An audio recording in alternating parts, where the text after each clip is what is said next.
As the story begins, we see our guy running like his life depends on it, and honestly, it does. At first, it looks like he joined some kind of marathon, but the reality is different. A group of men are chasing him through the forest, and he has no clue why he is being hunted or what he did to deserve it. He has a decent face, sure, but he does not have that built physique you expect from a typical main character. What makes it even worse is that he is a second lieutenant. You would think someone with that rank would at least have a fit body, right? Instead, he is out here struggling to breathe, dragging himself forward like his body is about to quit on him at any second. And to make things even more unfair, he has a heart disease on top of everything else. By the time he reaches the edge of the forest, his body finally gives up.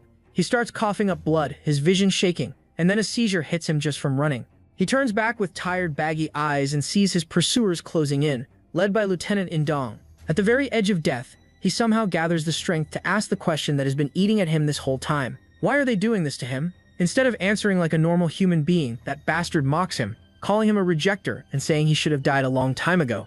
According to him, our guy only managed to survive 29 years just to get on her nerves. That her turns out to be Hona Mitsui, his stepmother. And yeah, she clearly does not like him. Before he can even process that, the Four Eyes lieutenant casually pulls out his sword and swings at him. It is not even a complicated attack, something he could dodge if he had even a little strength left. But our pathetic guy just stands there and takes the blade straight to the heart. He collapses instantly, and just like that, Lieutenant Indong completes his job.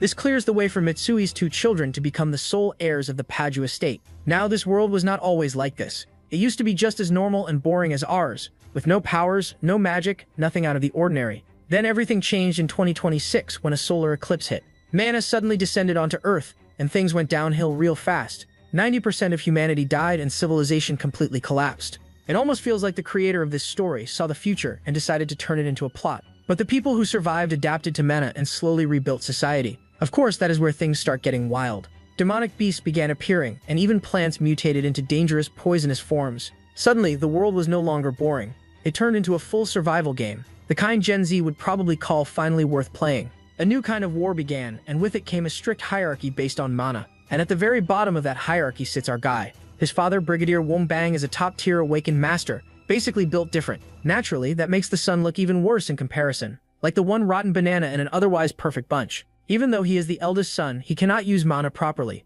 Instead, his body rejects it, slowly poisoning him from the inside. That is why he is labeled a mana rejecter, and in this world, that is pretty much the same as being useless. However, sometimes luck turns into good luck for some pathetic protagonists. You can take Jin Woo as an example, and here we are about to witness another one. As he falls down the cliff, he ends up in some strange realm instead of dying in the forest. An old man also happens to be there, like this setup was waiting for him. This old man is the absolute poison demon gun Ak, a master in handling poisons and hidden weapons. When the demonic cult swallowed the Central Plains, he melted its leader with a handful of poisonous water and became the absolute ruler of the martial world. So, why are we suddenly seeing his backstory right now? It is because the old man and our guy share the same soul. While the old man was training for ascension in his later years, his soul somehow became connected with our protagonist. So the moment they recognize each other, the old man's memories start flowing straight into his brain. The same thing happens to the old man as well. He sees everything our boy went through and realizes how brutal his life has been. Our guy was despised his entire life because of the label of being a rejecter. The old man understands this is their mental realm and allows him to use his experience and knowledge. He tells him to rise above everything and become the absolute ruler of his own world. Our boy then enters a power-activating phase as he is about to transform into something stronger. He opens his eyes back in his world and realizes he still has all the knowledge of the old man. This becomes the key that can turn him from zero into a hero. He starts moving his broken body with pure determination to become stronger. His goal is clear as he aims to become the absolute ruler through poison. To do that, he must master the Hunyuan Undying Poison Spirit art. So he crawls toward poisonous herbs and starts eating them, even though they taste worse than anything imaginable. He converts the poison into internal energy and begins forming a poison essence inside his body. His power allows him to store poison and break free from the fate of being a rejecter through physical reconstruction. His eyes grow cold with a new resolve as he commits to paying all of them back. And the first name on his list is that Four Eyes Lieutenant. The Four Eye Lieutenant forces his lackeys to search the dark forest for Tae-jun's dead body, but instead they find his corpse sitting upright and meditating like this man forgot he was supposed to be dead. The sight instantly throws them off because something about him feels wrong, and the energy pouring out of his body gives off pure cursed vibes. They stare in disbelief once they realize it is a mana reaction. Except it is not actually mana at all, because he is building internal energy through poison essence instead. That is what shocks them the most. It is not just that he is somehow still alive, but that a rejecter is showing signs of a magic reaction, even though rejectors are not supposed to absorb mana at all. Seeing that, the four-eyed guy immediately orders his men to kill him before something insane happens. One of them rushes in with a dagger, but our pretty boy smacks the attack away with a single punch and instantly feels internal energy flowing through his hand. That one move tells him everything he needs to know. He really is back, and before anything else, he plans to pay these clowns back first. Even then, Indong mocks him for getting cocky and refuses to believe he has truly awakened since there is no crest on his face. Awakeners are divided into ranks from master to user, and once they awaken, a rank crest is supposed to appear on their face. Meanwhile, four-eyed Indong is only a beginner, so he is really not that special in the first place. That is why our guy has the audacity to look him dead in the eye and ask for his last words. Then he pulls coins into his hands and charges up his body. Indong gets even more annoyed by the attitude, so all of his men rush forward together to make sure they finish him off for real this time. Strangely enough, our guy feels completely calm even though this is his first real battle. It must be because the memories of that rusty old man are still inside him, carrying the experience of a million years. Without wasting a second, he fires several coins at them. The shots tear straight through their heads, dig clean holes through their skulls, and pass right out the other side like it is the easiest thing in the world. But he is still not done. Using mirage steps, he dances around the four-eyed guy, closes the distance in an instant, and drives an insanely charged punch straight into his guts before launching him away like a volleyball. One man is still left standing, and somehow this idiot still has hope. He points a gun at him, but he moves as slow as an Indian cereal, so our hero drops him in less than a second. After that, he calmly walks up to Indong, who is still lying there in complete denial, unable to understand how a rejecter could use skills at all. For the first time in centuries, our guy stands over someone else with pure confidence and asks him how it feels to be on the receiving end. The pathetic guy instantly breaks down, bursting into tears as he begs for his life like all that confidence just got deleted in real time. He even tries to save himself by shouting that he is backed by Lady Mitsui, thinking that name alone will scare him off. Our guy is not impressed though, not even a little. He grabs him by the neck and squeezes without hesitation, ending it right there and leaving his body behind as fresh bait for the wild wolves. As he stands there completely unfazed, he calmly says he has no intention of sitting back and taking anything anymore. At that moment, he looks unhinged, dangerous, and yeah, low-key way too cool for someone who just woke up from being dead. His hometown, Peju, is part of the Samhan Empire, a nation formed after the Mana Cataclysm by merging the former territories of Korea, China, and Japan. Back in the capital, a man reports everything to Taeju's father, explaining that Taeju was discharged after an assassination attempt during a reconnaissance mission at the cliffs. He explains how Indong and his group attacked him there, but somehow Taeju survived and disappeared after being discharged. Meanwhile, Indong and his party were supposedly killed and eaten by monsters while trying to escape. The investigation reveals something even worse. The attack was not random. It was requested by officers of Japanese descent. The moment he hears that, his father's expression changes. He immediately understands who is behind it: Mitsui. She is the daughter of an influential Japanese family within the Samhan Empire and also the mother of Taeju's half-brothers. She has always wanted him gone so her own sons could inherit everything, but this time she lost patience and went as far as requesting help from her family in the Kyushu kingdom to have him assassinated. Even knowing all that, Taeju's father is no saint himself. Instead of reacting with anger, he coldly thinks that Taeju was going to die anyway, so she could have just waited a little longer. He understands the situation is serious, but Paju is in a fragile position and still relies heavily on the support of his wife's family. Because of that, he decides to handle the situation quietly. To him, Mitsui may have crossed the line, but her children are still the future heirs of this land. So in his mind, it is better to overlook everything rather than create problems over someone he already considers a dying man. In a twisted way, he convinces himself that he will never see his son again. He does not even plan to search for him, thinking it is better to let Taeju live whatever time he has left in freedom before he eventually dies. Our boy is now on his journey to become the strongest man alive. He reaches the edge of a valley, and from there he finally gets his first full view of the city of Guri, and the sight instantly pulls him in. The entire place looks unreal, almost like something straight out of a fantasy postcard. It is his first time seeing something like this, and yeah, it hits different. Right then, an old man copying Beard of Johnny Depp walks up to him and quickly figures out this is Taeju's first time seeing the city. And just like every geography professor who cannot read the room, he immediately starts yapping. He goes on to explain that 300 years ago, Guri was nothing more than a small town in the Republic of Korea, but everything changed after it got annexed into the Samhan Empire. The place was constantly overrun by demonic beasts, so the empire turned it into a base and declared it a free city. From there, they introduced all kinds of benefits, including tax exemptions on demonic beast byproducts and even permission for certain illegal activities. That is how Guri slowly turned into a massive hub, now producing over 20% of the empire's demonic beast byproducts. In other words, this place prints money if you know what you are doing. People can earn insane amounts here and become millionaires, basically going from zero to someone like Mr. Beast or Bill Gates if things go right. The potential is crazy. Unfortunately, our guy is not exactly built for lectures, so most of that information just flies right over his head, proving he is a baka protagonist with insane power that he might show us in the future. He still politely thanks the old man though, assuming he is just being helpful. A little while ago, after leaving his hometown, Taeju searched for a place where he could grow stronger without being tracked. That is when he found Guri. The Empire barely keeps control here, which makes it the perfect place to stay hidden. On top of that, the region is filled with venomous beasts and toxic herbs, making it an ideal training ground for someone like him. In a weird way, he even acknowledges that this opportunity exists because of his stepmother, since she pushed him to the brink of death, which led him to encounter the soul from another world. That moment changed everything. For now, he plans to work as a porter while secretly training and building his strength step by step. It is not flashy, but it gets the job done. At the moment, he is already part of a party working under them as a porter. The same old man points out a girl named Hanul, explaining that she is a swordswoman and a professional awakener. According to him, she is probably the strongest member of the team. And yeah, she is easily the hot-looking one among all the stinky dudes around. But our guy does not have a good taste and is not even focused on that. Instead, he notices something off about her. Her mana feels unstable, and that is the only thing that actually catches his attention. It turns out the girl is not just hot for no reason. She is actually burning up with a fever. The cause shows itself quickly when a 3-striped mosquito, a tiny menace with elite-level toxicity, bites her and sends her body into chaos. Out of nowhere, she collapses, and the entire party instantly goes on high alert, treating that mosquito like it is a final boss. Everyone starts moving carefully, making sure they do not get bitten next.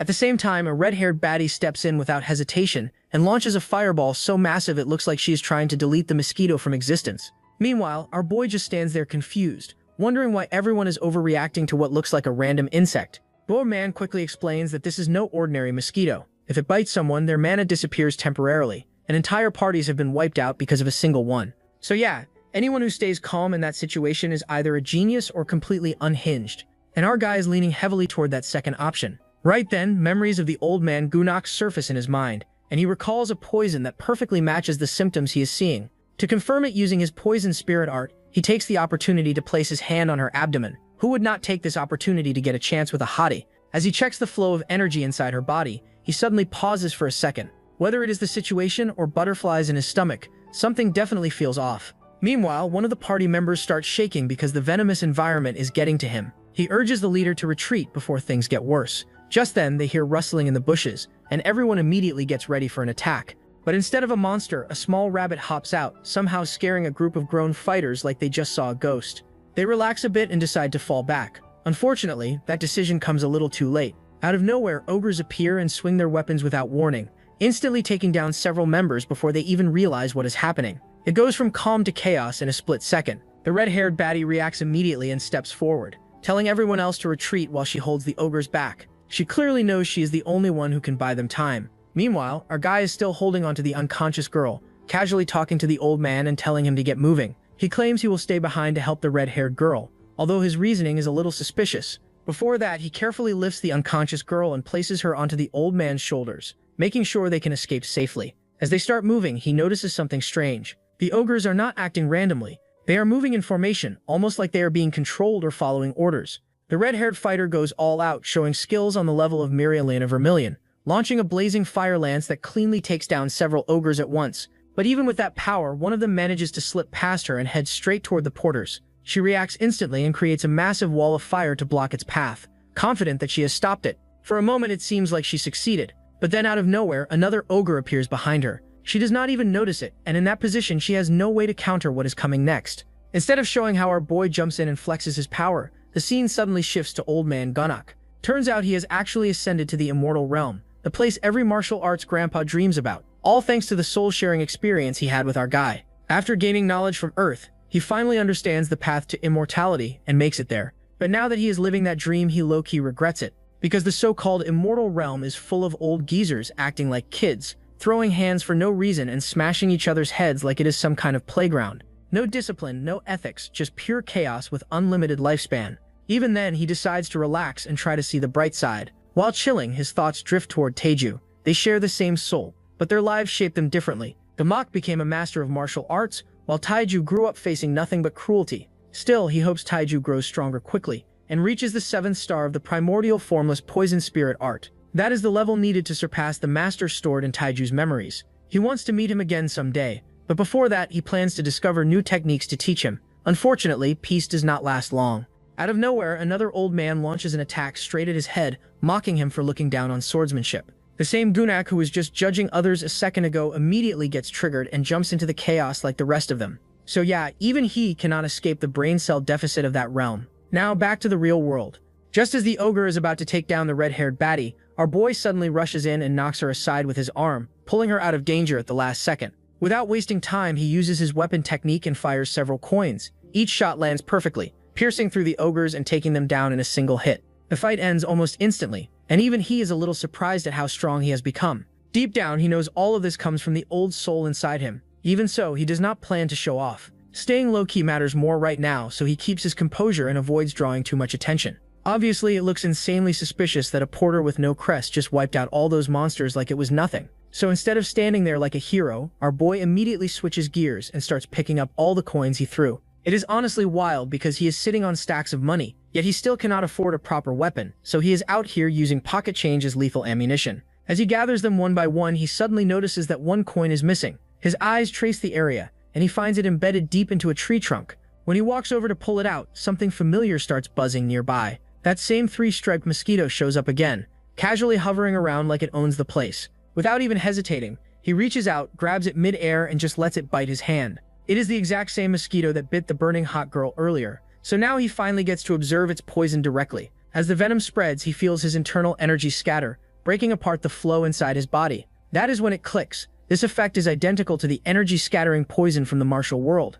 The difference is that in this world there is no known antidote, which for a normal person would be a problem. For him, it is a business opportunity. Using the old man's knowledge, he immediately starts thinking about recreating an antidote using herbs found in this world. The moment that idea forms, his expression turns borderline insane, like he just discovered a money glitch. And then he does something even crazier. He looks at the mosquito and decides the fastest way to analyze it is to taste it. No hesitation, no second thoughts. He just tosses it into his mouth and swallows it. Surprisingly, it works. From the taste and reaction alone, he confirms that the components match what he expected. That means creating an antidote is completely possible. The moment he realizes that, he can already smell money in the air. This is not just survival anymore, this is a straight path to getting rich. But before he can enjoy that thought any further, reality steps in again. A heavy presence starts approaching, and the ground itself feels different. When he looks ahead, he sees it. The boss of the ogres has arrived. And just like that, the real game begins. The beast boss suddenly speaks in human language and threatens to kill him, which immediately catches him off guard. Our dudes realizes this is not a normal monster. It is an awakened magical beast known as an elite, something he had only heard about before. At the same time, things stop making sense. Those mosquitoes were not supposed to exist here. The ogres were already out of place, and now an elite has appeared, making him question what is really going on in this mountain. The elite does not wait and swings its weapon, sending out a wide slash that tears through the area. Taiju barely manages to jump in time, because if he was even a second late, he would have been split into upper body and torso, meeting an end like Satoru Gojo. Now he clearly understands that this enemy is far stronger than anything he has faced before. Even so, he tries his luck and throws several coins using his single flash, but the elite has an electric shield surrounding its body. The coins are instantly destroyed, turning his hard-earned money into nothing. Burl badly need a weapon, otherwise he will reduce to zero, but he does not seem to worry in such economy.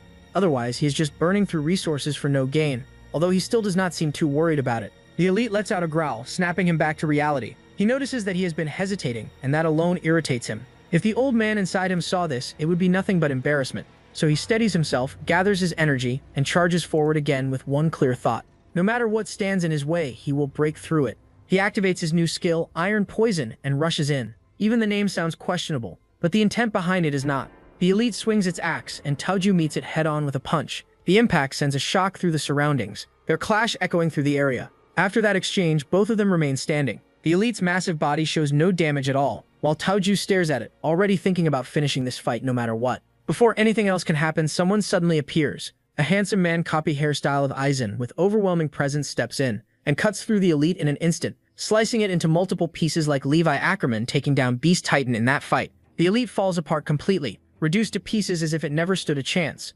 Taiju immediately feels the pressure in the air change. Someone at a master level has just arrived, and now he has to think about how to explain everything. The man looks at him and asks how he managed to take down a group of ogres without even having a crest on his face. Who exactly is he? Hearing that tone, Taiju instantly understands one thing. This man is not ordinary. Our boy chooses his words carefully. He thanks the man for saving his life and is just about to say more when the old man from his party shows up with some other NPCs. The old man goes straight to our little boy and asks if the luggage is fine, instead of worrying about his fellow, Taojo. Taojo tells him everything is safe, thanks to the gentleman who saved him. The others who came with the old man quickly walk over to that man, call him Junghak, and apologize for arriving late.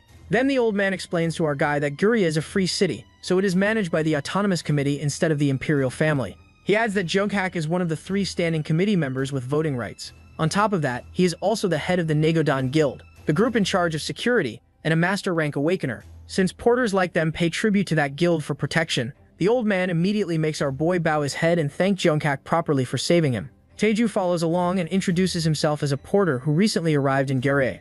Handsome dude then asks if he was the one who took down the ogre horde. Our hero instantly denies it, saying there is no way a mere porter could do something like that. According to him, it was all the work of the magician who later passed out from mana exhaustion, and right after that, the orc elite suddenly appeared. The story sounds clean enough, and for now, it is the safest answer he can give. Just then, the other members of the Negodon Guild report that they have secured the survivors, and that the cleanup party has already departed. As they prepare to leave, Junghak gives our guy one last warning. He tells him not to cause trouble. If he sees him again for a bad reason, he will not be returning him in one piece. One after Junghak and his men leave, the old man immediately warns Taeju never to get on his bad side or run into him again.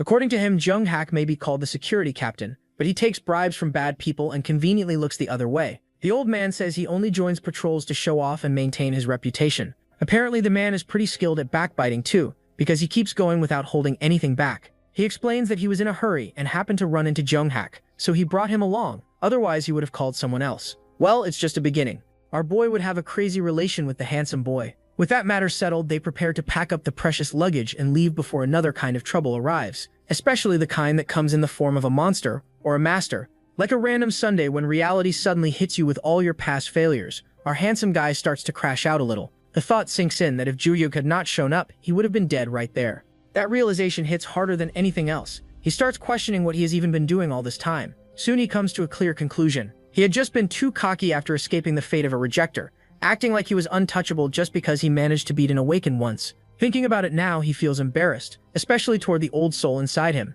That confidence was not strength, it was carelessness. Right then, he makes a quiet vow to himself. Things will be different from now on, and he will become stronger for real this time. In a way, this moment was necessary. It cuts down his arrogance and brings him back to reality, forcing him to stand grounded instead of flying too high. Guri has solid infrastructure, but proper hospitals are almost non-existent. The danger level is too high, so real doctors avoid the place, leaving behind only quacks who already ran from trouble elsewhere. And they are not exactly reliable either. Because of that, pharmacies and drugstores have taken over. Pharmacists are allowed to prescribe and sell medicines approved by the Empire's Ministry of Food and Drug Safety or the Autonomous Committee, which makes them far more trustworthy than those cheap hospitals. That is exactly why our boy comes here. He plans to sell an antidote for the mutant 3-striped mosquito. He spends days working to earn money, gathers ingredients in his spare time, and trains his martial arts at night. Creating the antidote requires reaching the 3rd stage of the poison spirit art, and thanks to that process, he manages to reach that stage. Now he feels confident that he will not be easily beaten wherever he goes.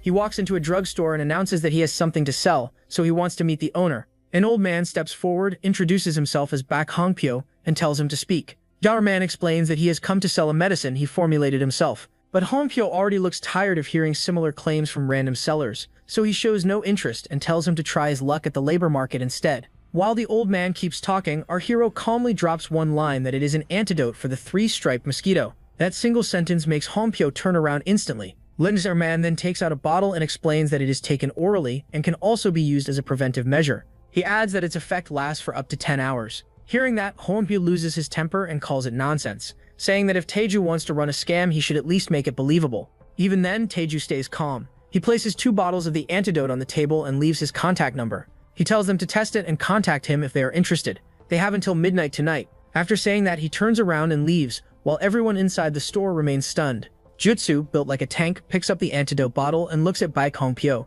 asking if he actually believes what that young boy said. The old man gives him a tired, disappointed glare and hands the bottle over, saying they will find out once they test it. But he has no expectations at all, considering even the biggest pharmaceutical companies have failed to create an antidote for that mosquito. Still, Taeju's confidence keeps bothering him for some reason. While he is lost in thought, Jinsu casually drinks the antidote without thinking twice, which instantly irritates Hongpyo. Jinsu shrugs and says it tastes like plain water. He adds that if it were real, he would feel some kind of reaction, so that kid was probably just another scammer. With that, he moves on and prepares his gear for frog hunting. Meanwhile, the old man tosses the remaining bottle and Taeju's contact number into a basket, clearly not expecting much from it. The matter seems finished, at least for now. Out in the field, Jinsu heads out with his teammate for the hunt, where things quickly turn bad. A blade-toothed marten appears out of nowhere in an area where it should not even exist. Jinsu raises a shield to block its attacks while his teammate clears the rear and urges him to retreat immediately. She has already been poisoned by the mosquito venom and will soon be paralyzed if they do not move. Juju tells her they will fall back as soon as he deals with the beast in front of them. But before he can finish it, those nightmare mosquitoes start swarming around him, invading his space and pushing his heart rate up. If he gets poisoned too, the entire party is finished. At the same time, he feels his shield weakening. That alone makes him suspect that he may have already been poisoned. Everything starts piling up in his head and he questions where things went wrong. It's like the universe is crumbling and you have nowhere to go. They came prepared with bug-proof suits because this area is known for those mutant mosquitoes. Yet the blade-toothed marten showed up out of nowhere, as if it was placed there on purpose. The creature tore through their suits in an instant, and right after that, the mosquitoes attacked them in groups. It almost feels like both threats were working together. Jinsu and his team try to retreat, but the marten blocks their path, cutting off their escape and pushing them closer to death. Now it is just him holding those monsters back on his own. While he is already imagining his death, his teammate snaps him out of it and warns him about an incoming attack. The blade-toothed marten crashes through his shield and shatters it completely. Yet something feels strange, because he does not feel any loss of strength even after getting bitten by the mosquito. That is when it finally clicks. This is all because of that guy they brushed off as a scammer. He steadies himself and charges forward, testing his theory. Instead of collapsing, his body holds up, and that alone proves the antidote is real. Later that night, he storms back into the store, alive and breathing, and immediately asks the old man for the price. He declares that he wants to buy every single bottle available. Meanwhile, our handsome guy is walking through the Guri market, which is lively and overflowing with activity. Having grown up confined in Paju prison, this is his first time experiencing such a massive and vibrant place. He actually feels glad that he took a day off. To create those antidotes, he had to reach 3-star poison mastery, which required precise control over his internal energy to extract components from both medicinal and toxic herbs. But pushing himself to that level came at a cost. The strain from using the 3-star poison purification skill left him needing time to stabilize and recover. At the same time, Baek Hongpyo approaches him and proposes a deal to purchase the entire stock. He explains that this antidote could completely change how hunters deal with those monsters. Yui Guy stays calm and listens while aura farming. When asked about the total stock, he reveals that there are around 60,000 bottles ready, and he assures that production can increase immediately if needed. Hongpyo then presents a contract. It states that the antidote will be sold at 50,000 won per bottle, with a cost price of 10,000 won. And it also includes a clause where Hongpyo will handle approvals and patent-related matters. Tefleju reviews the terms and quickly calculates that 60,000 bottles would amount to 3 billion won. Hongpyo adds a 10% tax, bringing it down to around 2.7 billion. After going through everything, Tefleju makes a decision and agrees to supply the antidote exclusively for 1 year, setting the price at 35,000 won per bottle. Because he hears the old man runs an orphanage using pharmacy profits and is called the father of all orphans, Tefleju decides to help him. In return, he only asks for a space where he can make his antidote. The old man cannot hold back his happiness, and it just spreads all over his cutie face. After that, they shake hands and lock in the contract. Once Taeju receives the down payment, he heads into the market to buy equipment and take a break. He walks through the streets with his hair covering his eyes like some dark villain casually spying on the town. Out of nowhere, a bald guy with a puffed-up muscular body but chest like Sydney Sweeney appears and starts doing straight-up girly pop poses. Taeju instantly feels Yui just looking at him. But the guy invites him to check out his weapons. Taeju tries to slip away, but this dude switches to using his muscles, since the chest was not working, and drags him to his weapon shop like this is some forced romance arc. The moment Taeju steps inside, he gets completely baffled. The shop is stacked with top-tier weapons. Way better than expected. So yeah, never judge a book by its cover. After realizing this guy actually knows his craft, Taeju places an order for 100 flying willow daggers. Baldy examines the request and explains he will need mana steel so the daggers can deal proper damage when thrown. He confirms he can make them, but materials are short, so it will take some time. Taeju is fine with that and asks about the cost. Since Baldy is clearly down bad, he calculates everything and says it will cost around 250 million, even after giving a handsome bonus. Taeju almost sweats hearing that price for just 100 knives, but he keeps his cool like a pro and agrees to pay the full amount up front. With the weapon deal settled, he leaves and starts thinking about armor. If he wants to carry poison and throwing weapons sneakily like he is in some ANBU ops mission, maybe a custom long coat would work. He even imagines himself in a kimono, walking around and making people turn their heads. Somehow even a guy turns around and starts simping, which makes things awkward real fast. He immediately gets embarrassed and drops that idea. So he goes back to reality and looks for something more practical. As he walks, a girl dressed like a maid stops him and invites him to her boutique. She says they just released a new line of Demon Beast leather armor and are also showcasing coats today. Teleju finds this option reasonable, but real ones know that leather armor is not the only reason people walk into that place. Here comes the entry of our hottie waifu of our protagonist, and the scene opens with two women standing on the top floor of a double-decker while looking at a castle so beautiful it makes Taj Mahal feel small. The whole view hits different, and for a moment it feels like the city is flexing its wealth directly at them. Her shoddy assistant starts explaining everything with full confidence, saying no commoner is allowed to enter and only high-key people with heavy pockets get access, while even transportation is restricted to boats. Our waifu, Yanhui, who is a current military academy cadet, does not look impressed at all and instead stands there completely unfazed as if she has seen better. Instead of dreaming about getting invited there by some prince, she keeps a straight face and shows zero interest in the castle, which low-key kills the assistant's excitement. The assistant quickly changes the topic and asks if she really came all the way here just to buy a fox fur coat. Our waifu corrects her instantly and explains it is not just a fur, but the Siberian phantom fox fur, which is extremely rare and very difficult to hunt since only a few exist. She adds that armor made from that leather has excellent defense while staying cool in summer and warm in winter, making it both practical and luxurious at the same time. Her assistant praises her sharp selection and reminds her that her grandfather gave her a black card to spend freely, clearly expecting her to go all out. However, our waifu is the independent woman and calmly says she has enough money of her own, showing she is not relying on anyone. Shortly after, they arrive at the boutique to finally see the real item they came for, and the atmosphere inside already screams expensive. At the same time, our guy walks into the boutique looking for a coat made of demonic beast hide, and immediately notices those two checking out the exact same piece. So now it is clear they are all here for the same target, and the situation is about to get awkward real fast.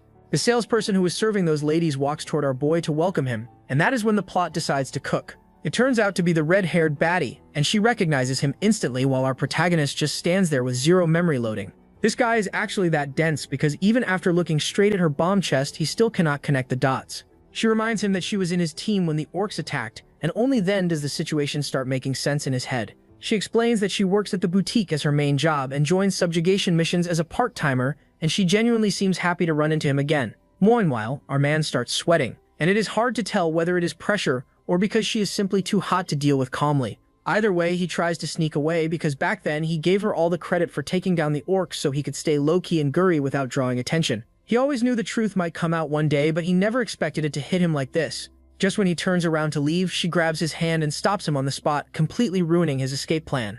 Maybe we are going to have shoujo moment here. She looks at him seriously and asks if he was the one who saved her back then. She continues by saying the Negodan Guild asked if she was the one who defeated the orcs and collapsed from mana exhaustion, and she felt something was off at that time. So she went along with it and said yes, thinking there must be a reason behind his actions. Now she stands there waiting for his answer, and our boy realizes there is no clean way out of this situation anymore. He quickly throws out a flat lie, saying how could a mere porter possibly take down the orcs, but she cuts him off before he can keep the act going. She says she does not know why he helped her, but thanks to him she was able to recover the bodies of her leader and her boyfriend. Guys, she is already taken. Her body trembles so much she can barely stand, yet she still thanks him with her whole heart, and our Pookie suddenly has no idea how to respond to something this heavy. It is true that he saved people back then, but he also knows he had greedy thoughts about testing his techniques at the time. Because of that, he feels guilty being thanked so sincerely, as if he does not fully deserve the warmth she is giving him. After a moment, she slowly pulls herself together and realizes she is making her savior feel awkward. Right then, the shoddy assistant comes in already hot and mad, asking why she has been left waiting for so long. The red-haired baddie turns around, bends politely, and apologizes, saying she cannot sell the coat that Yanhui chose. The assistant immediately starts nagging her for bullying her master and refusing to sell it at the very last moment. The red-haired baddie explains that the coat was available until just a moment ago, and she promises to compensate for the loss with her own money. Surprisingly, Yahello does not act like some rich, snobbish brat who thinks she is Sabrina Carpenter, and she calmly accepts the apology before turning around to leave behind the coat she clearly wanted. Meanwhile, her assistant is still burning with rage and looks nowhere near ready to let it go. Seeing that the red-haired baddie has ended up in a rough spot, our guy asks why she refused to sell the coat in the first place. In return, she asks whether people often tell him he is oblivious. Dudes, that is exactly what we have been trying to say for centuries. This man is dense and oblivious, but somehow this is his first time hearing it.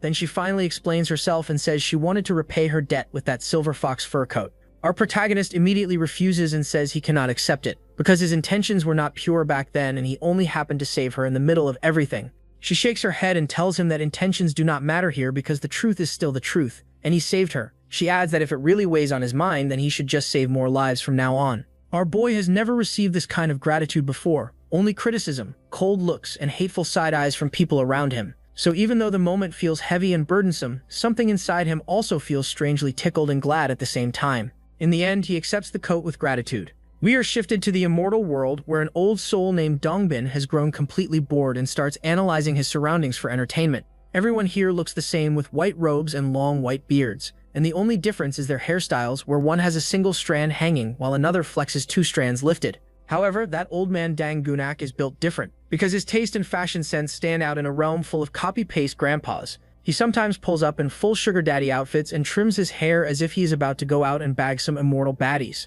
Dongbin gets curious and decides to visit Gunak, thinking maybe he can learn how to make clothes and pass time in a fun way. He even thinks it would be better if 2 people are crazy together instead of him being the only one losing his mind here. To make things interesting, he pulls out a heavenly peach from the immortal realm and plans to use it as a bargaining chip. He believes if he shows this to Gunak, the old man might finally teach him how to make clothes. It is just a peach on the surface, but knowing this realm, there is definitely something special about it. So let's see what happens next. Back in the original world, Taeju is locked deep inside the basement of the Baek orphanage, grinding away while making antidotes, like a man who has not seen sunlight in years. Then old man Baek Hongpyo calls, and Taeju tells him the undiluted solution is almost done, which makes the geezer sound relieved for about 2 seconds before he asks for another batch, and nearly sends our boy into cardiac arrest.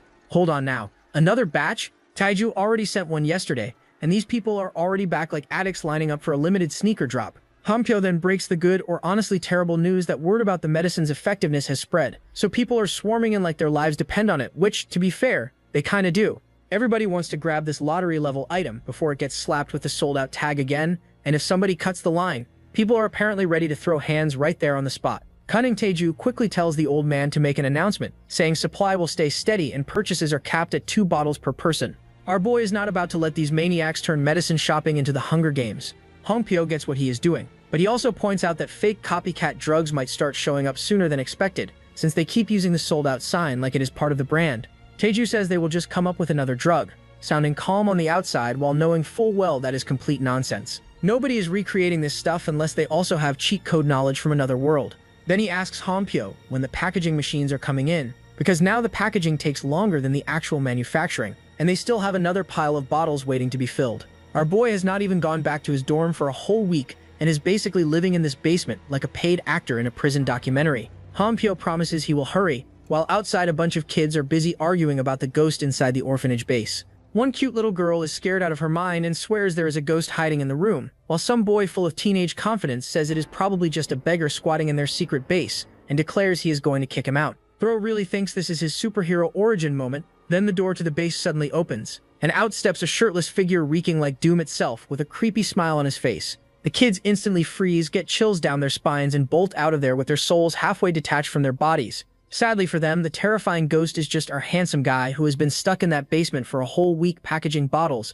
and now smells exactly like someone who has lost a one-sided war against basic hygiene.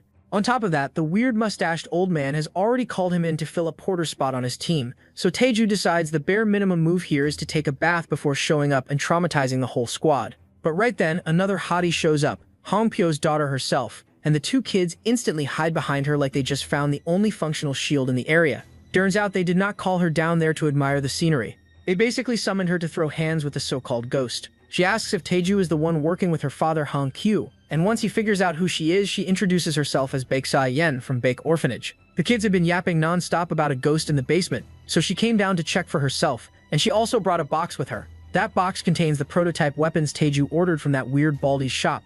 Our boy thanks her with a soft smile, and that little move lands way harder than it should. Soyeon may act stern, but at the end of the day, she is still a girl with a girl's heart, so she instantly turns away while blushing like her system just overheated. Then, as she starts to leave, she tells him to wash up on the first floor before heading out. In other words, even she knows bro smells like a side quest gone wrong. The second she is gone, Taeju opens the box like a girl tearing into a long-awaited package. Sitting right on top is a note, and the moment he reads it, his soul takes psychic damage. It says, "Honey, it's a prototype. Try it out and let me know." Our boy can practically picture that bald menace blowing him a flying kiss, and the image is so cursed that he instantly shreds the note into pieces like it personally offended his bloodline. After purging that emotional terrorism, he finally checks the weapons themselves and finds them pretty solid, exactly the kind of quality he was hoping for. Since the knives turned out this well, he gets even more excited about the coat. That baddie planned to hand it over for free, but Taeju already decides he is going to pay her once he starts making real money. Bro may be broke, but he still has standards. Later, he heads to the mountains, where the team is already waiting for him. He apologizes for being late, but weird mustached old man immediately shuts that down and thanks him for showing up even though he got called in at the last second. Sadly, peace lasts for about 3 seconds before some muscle-brained clown starts running his mouth. This guy is disappointed that a mere porter dares to show up last and even has the audacity to act comfortable with the group. He demands an apology while acting like Taeju just committed a national crime. The loudmouth turns out to be Wonjun, a snobbish meathead with a face so dog-like he might actually start barking at any moment. Honestly, the resemblance is doing a little too much heavy lifting here. Thankfully, Taeju is not one of those mute pretty boys who just stands there and takes it. He fires back, saying he came at the appointed time. So why exactly should he apologize? That answer makes Wonjun even madder, to the point where he looks ready to pop a vein and explode on the spot. Too bad for him, Taeju has leveled up too, and he is fully prepared to rearrange a bone or two if this clown keeps testing him. At that point, our boy finally understands why everybody else avoids this dude. His temper is so bad it probably scares away mosquitoes. Too still, old man steps in and pulls the leash, asking Taeju to put up with Wonjun's nonsense for now. Forced to swallow the most bitter pill on earth, our guy grits his teeth and apologizes anyway. The team starts moving deeper into the mission, and Taeju quickly clocks the lineup. Only 7 people. 7. And these dudes really think they are about to clear a boss raid like this. Our boy does not even look scared, he just looks confused, like he just walked into a group project where nobody studied. Also, he straight up asks if they are actually going in with this number. He already knows raids have been shrinking lately because of the mosquito antidote carrying the whole meta, but this is still way too light. This is not confidence, this is borderline delusion. Of course, Wonjun immediately spins around like someone pressed his anger button again. He snaps at Taeju, asking if he has a death wish for speaking up. Our boy stays calm and says he is just concerned about the safety of the porters, and if things look risky, he is not going in. Simple. Logical. Too bad logic does not work on low IQ rage builds. Wonjun loses it even harder and drops the classic disrespect line, calling him a dead man walking who talks too much. Then he pulls out his sword like he is about to delete Taeju on the spot. Before things go full chaos, the team leader Dong-sok steps in with that same smug energy, like Wonjun but with a manager title. He stops his little attack dog and warns Taeju to watch his mouth, or he will end up as premium meat for magical beasts. Then he casually walks off with Wonjun, still throwing shade like it is part of his personality. At this point, Taeju is this close to crashing out. The killing intent leaking off him is so sharp it feels like a Jinwoo moment waiting to happen. Old man quickly apologizes for dragging him into this mess, but Taeju waves it off and asks again if they are seriously sticking with this squad size. Old man explains that their hunting ground is the Blade Martin area. Back then, they needed a full party because of the poisonous mosquitoes turning the place into a nightmare. But now, thanks to Taeju's antidote, they can run smaller teams. Even then, the old man admits he is still a little nervous, but since they have 2 beginner-class fighters, it should be manageable. That should is doing a lot of heavy lifting. He then hands Taeju a separate antidote he bought just for him. Taeju takes it with a smile, and for a moment, our boy feels different. Stronger, not just physically, but mentally. He realizes he is the reason this whole situation even changed, and that power has started changing him too. Ever since he met those guys, he has already shown killing intent twice, and that is not normal for him. That influence clearly comes from the absolute poison demon, Dangunak. That guy's nature leans toward eliminating anything he dislikes instead of letting things slide. And now that their souls are linked, that mindset is slowly bleeding into Taeju. Surprisingly, it is not even a bad thing. If anything, it is the reason he can finally stand his ground instead of folding. Then suddenly, he stops walking. Out of nowhere, he tells old man to stay close to him during the raid. Something feels off. For a while now, he has been sensing something deep in the forest, and it is not just danger, it is straight up killing intent. Heavy and focused, like something is already locked onto them. And one thing is clear, that aura does not belong to some basic Blade Martin those clowns are overconfident about. Nah, this is something else entirely. At this point, it is only a matter of time before reality hits them like a truck, and when it does, those overconfident clowns are about to get humbled in the worst way possible.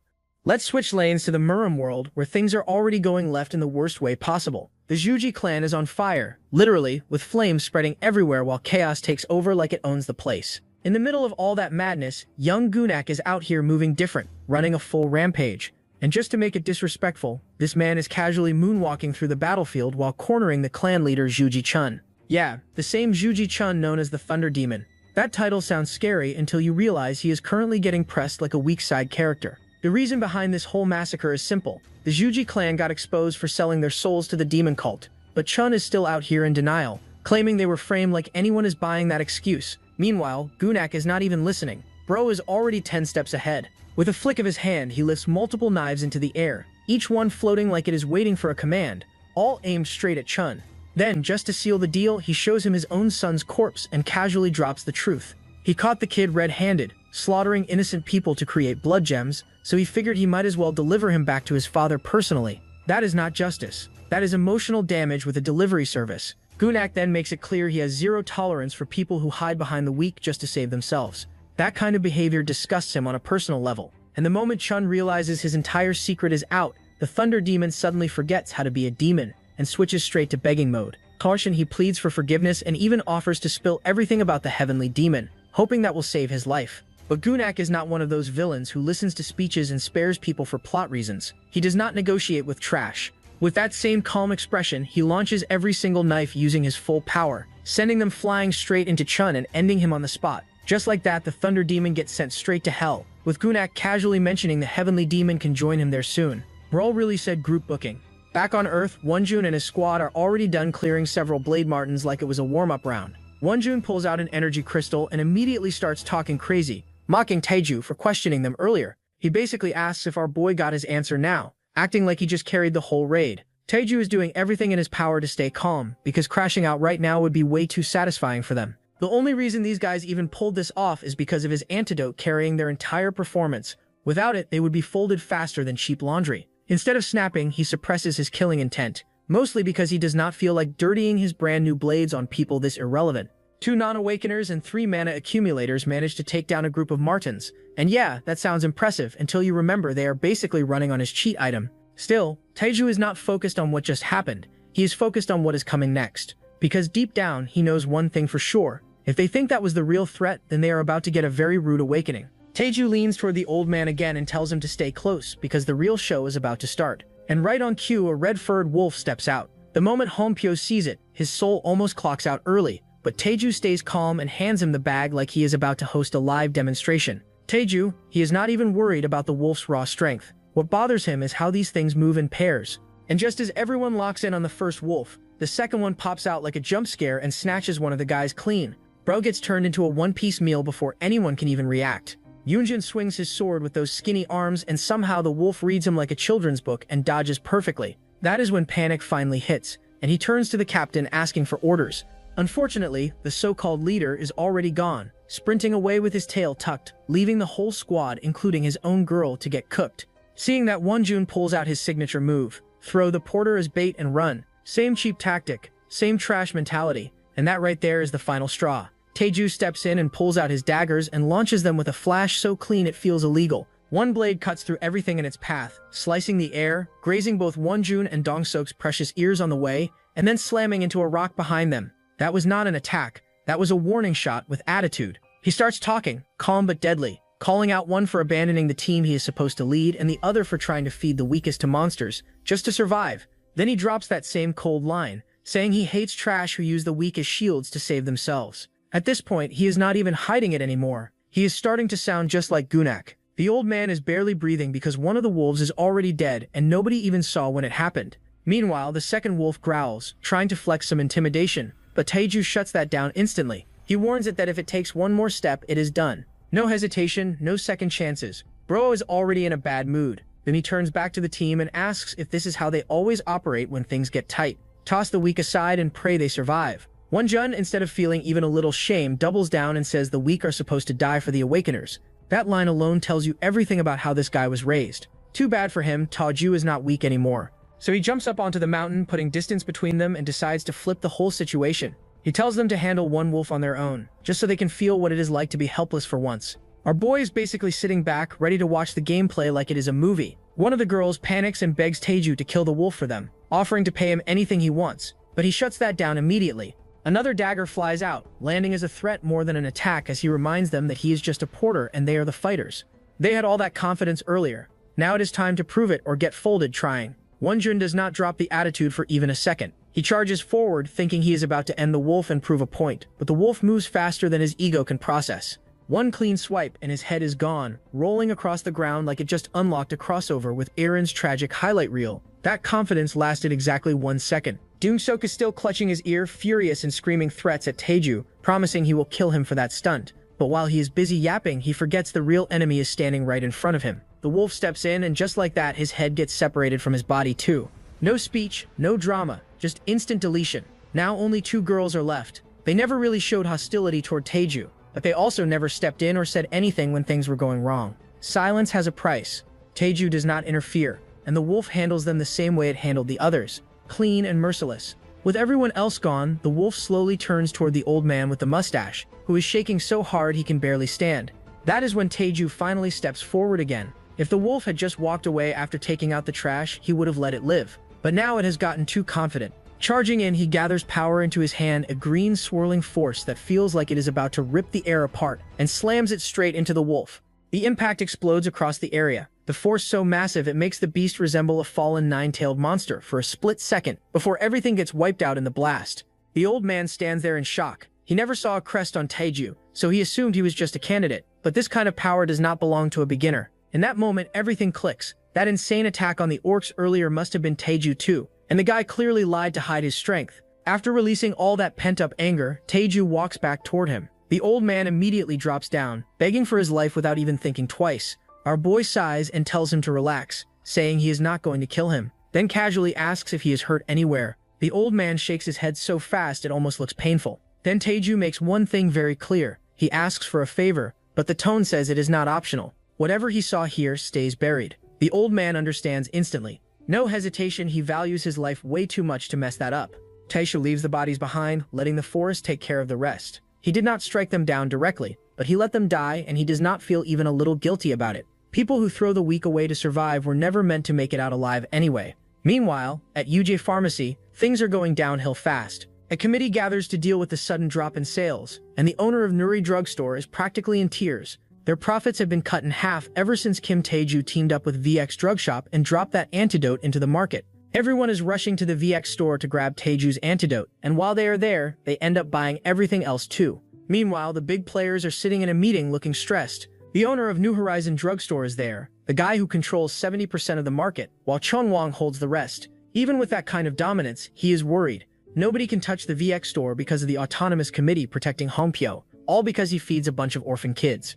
That small act of kindness just turned into a full defensive shield. The CEO of UJ Pharmacy, Hoon Sok, steps in and calms everyone down. He says he is in the same situation because his company also failed to recreate the antidote. The other big players admit the same thing. Nobody cracked the formula, and now they are all stuck watching their profits bleed. Since the committee is blocking them, Hoon Sik decides to play it the old way. That line alone gets Gil Ho, the fat owner, smiling, because he already knows where this is going. If they cannot win clean, they are about to get dirty. Hoon Sok pulls up Taeju's background on the screen, laying out everything. He is the eldest son of Brigadier General Kim Woon-bang from the Paeju territory. He served as an officer but got discharged. His father is a master, but Taeju himself is labeled a mana rejector. He only joined the military after getting kicked out of his own home. His biological mother is gone, and his stepmother Mitsui Honda comes from a Japanese lineage. On top of that, his 2 stepbrothers reportedly want him dead. The guy cut ties with his family and got thrown into the world with nothing. After laying it all out, Hoon Sok suggests they approach Taeju directly. If they offer him more than what Hongpyo is giving, they can snatch the distribution rights for themselves. Simple business move, but if he refuses, then they will handle it the way they always do. No need to explain that part. Everyone in that room already knows. While these businessmen are cooking up something shady, another player enters the game. At Jirasan, the commander of the Monster Defense Corps, Jin Hyung, is also making moves. He receives a report about Taeju, confirming he is a mana rejector and was discharged from the Siaraxan unit. The name already rings a bell for him because he remembers when the military tried to secure supplies before and got turned down due to low stock.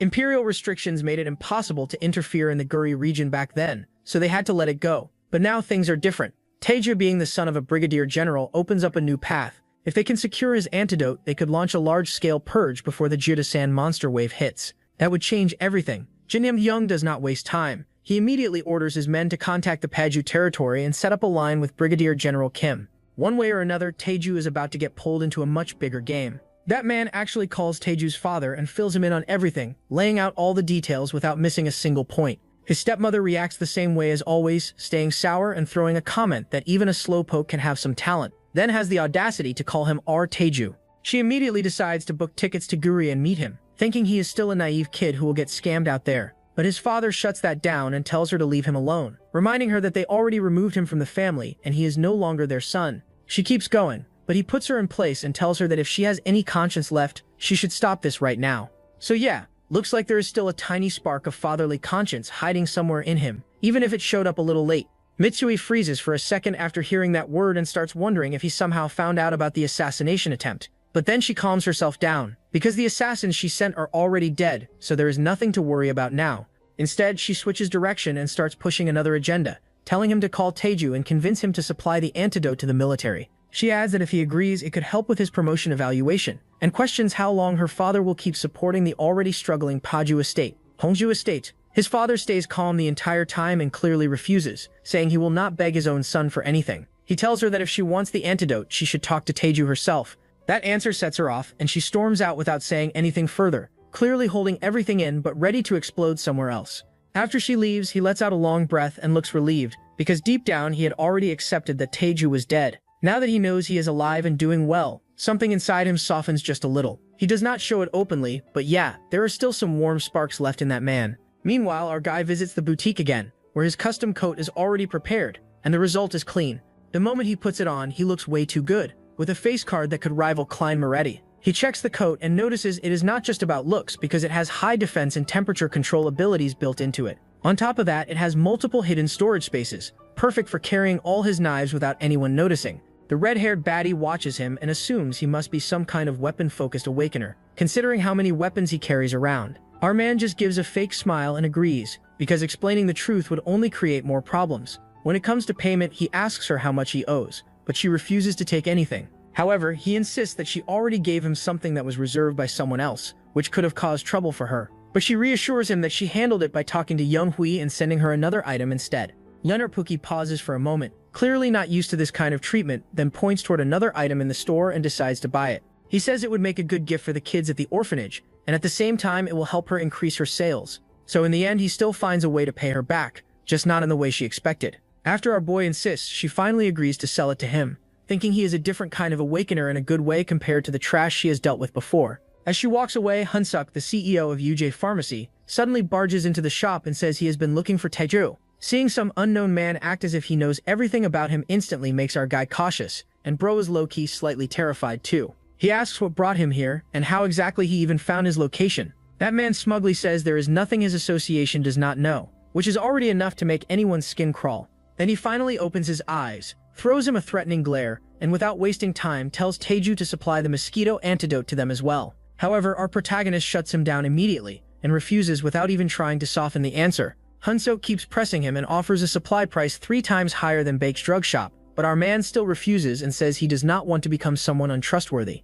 Hunsuk then throws out his final offer and says he will buy the antidote formula itself for 5 billion won, probably thinking money solves everything. But our hero answers with a sour face and tells him he is not selling it for pennies. That ugly man finally loses his patience and gives him one last warning, saying he will not be able to live peacefully in Gure. Taeju stays calm and confident, says he will take care of himself and sends him away without giving him anything. Now ugly man's nerves are fully cooked and the mask finally slips off his face. After leaving, he gives his dogs the order to carry out their plan. At twilight, our Pookie returns to old man Hongpyo, carrying thousands of bags in his hands, which honestly proves he would be a gentleman for his girl and carry all her shopping bags too. When old man asks about it, our guy says he bought clothes for the kids as a token of thanks for always helping him. Old man gladly takes the bags and says he will never forget this favor, then promises he will do even better from now on. Our boy is also thankful to him for all the hard work he has put in, from buying the building to handling the construction. After that, our protagonist gets down to business and says he accepts the proposal old man mentioned before.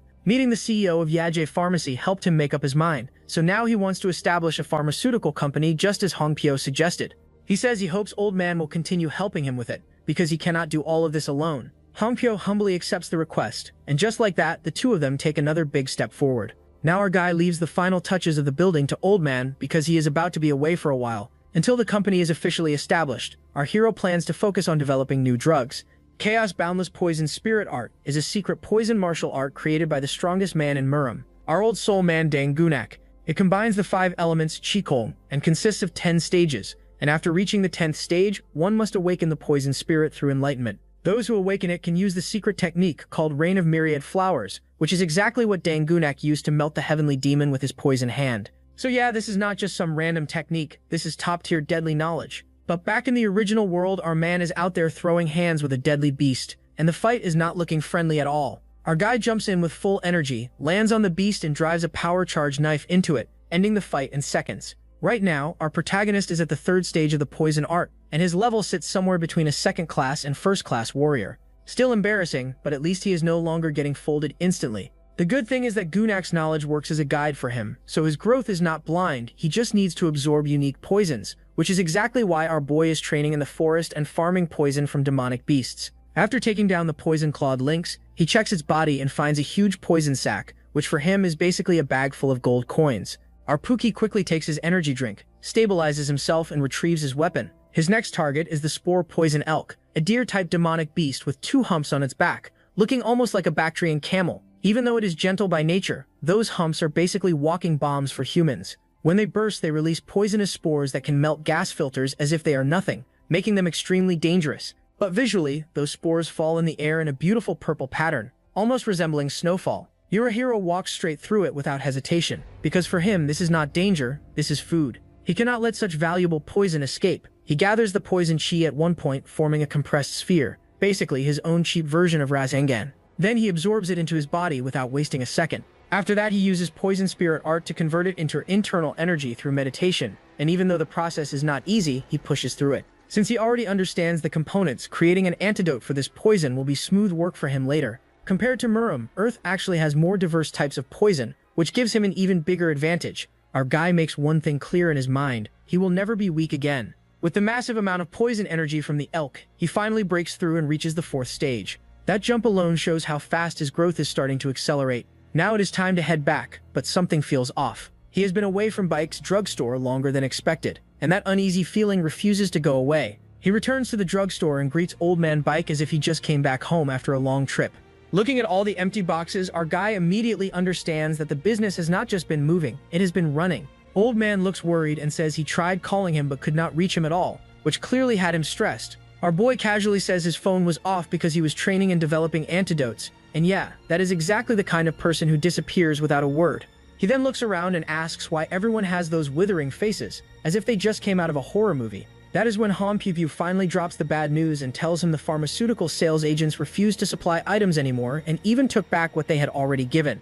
On top of that, the Drug Licensing Department of the Autonomy Committee contacted them and asked for a full list of ingredients for investigation due to alleged side effects from the antidote. Hearing that, our protagonist immediately suspects the closed-eyed CEO behind all of this. Old Man is not completely sure, but he admits this is exactly the kind of move CEO Hunsok usually makes, and the worst part is that he is also a member of the Autonomy Committee. If they refuse to submit the ingredient list, things could get even worse and lead to a complete sales ban. Our man listens quietly and realizes this is just the beginning of Hunsok playing dirty, which honestly is expected from someone like him. Before things get worse, our boy decides it is better to act first, instead of waiting to get cornered. Chilheni says that if they are going to make threats, then those threats should actually feel real. Then he tells Old Man that since they claim the antidote has side effects, they should simply stop selling it and close the shop for now. Yeah, he definitely has something cooking in his mind. On one side, the universe is out here plotting against our boy, and on the other, he is busy celebrating the brand new antidote he made from the spore elk. The second he takes that first bite, pure happiness hits him right in the soul,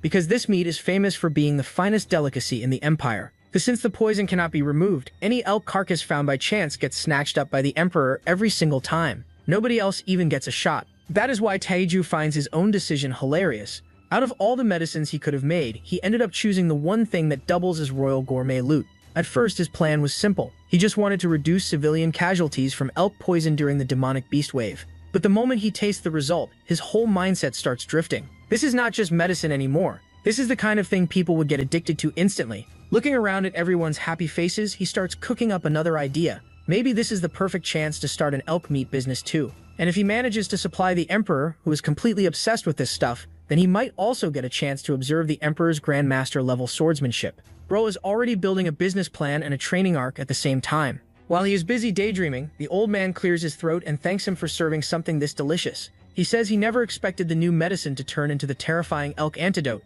and once again Taiju proves he is built different. Every time people think they understand his ceiling, this man just adds another floor. Still, Hanpia cannot help asking if it is really fine to keep the pharmacy closed and sit around doing nothing. Taiju just tells him to trust the process and wait. The moment the antidote disappears from the market, they will see exactly who gets desperate first. Yui, as the days pass, heroes start gathering in front of Bake's drugstore. Jisun is there too, and by the 5th day he is already stunned that the place is still shut down. He only has a few bottles left, and once those are gone, he is basically cooked. Without the antidote, he is back to being useless in the field. Then he overhears some guy spreading a rumor that sounds suspiciously polished. Apparently someone collapsed because of the antidote's side effects. Because of that, the autonomous committee demanded the formula, and under all that pressure, Hompyo had no choice but to shut everything down. That story spreads through the crowd fast because bad news always travels like it has Wi-Fi. The people nearby start repeating it immediately, and Jisun gets restless. He already used the antidote himself and never had any side effects at all. So hearing this obvious nonsense gets under his skin fast. The math is not mathing, and bro knows it. The second he raises his arm to grab the guy running his mouth, another handsome man steps in and blocks him with a weapon. Of course the shady one has aura too. Villains always pull up with insane face cards and then act shocked when the fandom starts simping for war criminals. This man is Jung Hak, the captain of the vigilantes, and since he has always been tied to UEJ Pharmacy, he sides with the committee without hesitation. He declares that the shop will stay closed until the ingredient analysis is complete, because that is the standing committee's official decision. In other words, everybody should stop hanging around and go home. That only makes Jung Hak to summon snap harder, and he fires back that he personally took part in the clinical trials and is completely fine. Then he asks the question everybody there is thinking. How are they supposed to keep hunting now? Are they really expected to crawl back into those insect suits and pretend that is a solution? The moment he says that, the other heroes start yelling too. One voice turns into 10, then 10 turns into a mob. Jung Hak lets out an overwhelming aura and coldly asks when trash like them started talking back to him. He warns them one more time to disperse before he draws his sword. But Jisun stays put even though the pressure is clearly getting to him. The handsome captain has no patience left, so he pulls out his sword without hesitation. And just like that, Jisun's courage disappears, because he is not built like that, and he immediately backs off and runs with his tail between his legs. Jung Hak clicks his tongue, already fed up with dealing with people like this. He could not care less about whether medicines are sold or not, but Hun Sok playing games with the committee does not sit right with him, and he plans to deal with that soon. Speak of the devil, and Hun Sok is already there, sitting inside his car and watching the whole scene unfold. He calls the clerk and acts surprised that they managed to drag Master Jung Hak into doing this kind of work. The clerk calmly replies that as long as he and the chairman stand on the same side, they control the majority, so no one can oppose them. Normally Jung Hak would just say it is for his guri and stay out of it, as long as no boundaries are crossed. Hearing that, Hun Sok relaxes and reassures him about the generous reward he promised. Meanwhile, Taiju finally shows himself and stands in front of Commander Jin Hyung. He gets straight to the point and lays out his offer, saying he will supply 1 million bottles to the Jirasan Demonic Beast Defense Corps at 50,000 won per bottle, bringing the total to 50 billion. The moment the commander hears 50 billion, his expression sharpens, and the intense look he gives makes Taiju wonder if he accidentally offended him by sticking to the standard price. An officer leans in and quietly tells him the commander is just excited, even though he looks like he is about to turn into an upper moon demon. Without wasting a second, the commander orders half of the amount to be transferred immediately as a deposit. But just as things move forward, Taiju stops him and says there is one more item included in the deal. He explains that he plans to establish a company soon, so he has developed another product.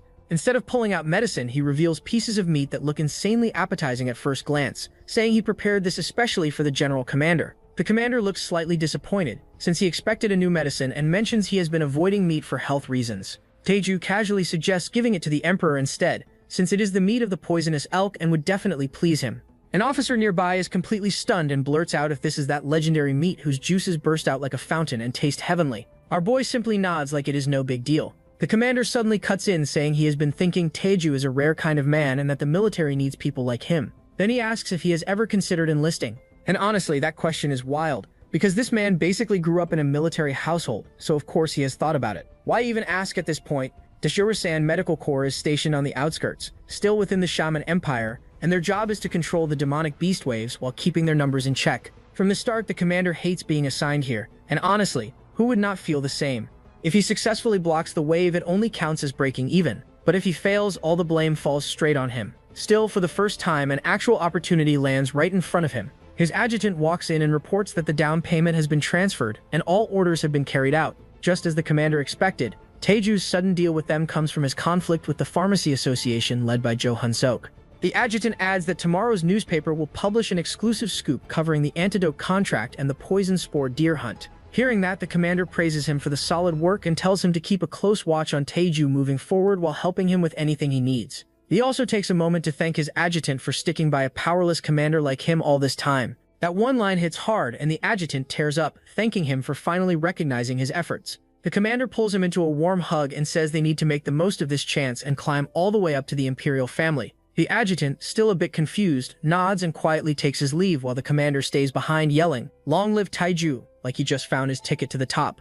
Meanwhile, on the outskirts of Guri City, Kim Taeju has already built himself a full-on castle using his hard-earned money, which is honestly insane progress. Han Piao informs him that the company's setup is moving smoothly, and once he decides on a name, everything else will fall into place quickly. Taeju appreciates the effort and then reads the newspaper, realizing the contract with the military has gone through perfectly. Jun Hyung basically sets the stage for him without even being asked, leaking their deal with the military along with the new drug development as an exclusive story. With that move alone, the momentum completely shifts in Taiju's favor. He then asks the old man if the loan has been paid off using the down payment. The old man confirms that the 25 billion won has been deposited, and he handled everything right away. He adds that the bank acted so arrogantly that he cut off all ties with them and closed his accounts without hesitation. Taiju nods and tells him to use whatever funds remain to manage the orphanage. After thinking things through, he realizes he cannot run a company alone without someone reliable. So he offers the old man a position as his business partner, which completely shocks him. The old man says he has only ever run a small pharmacy, so he doubts he can be of much help.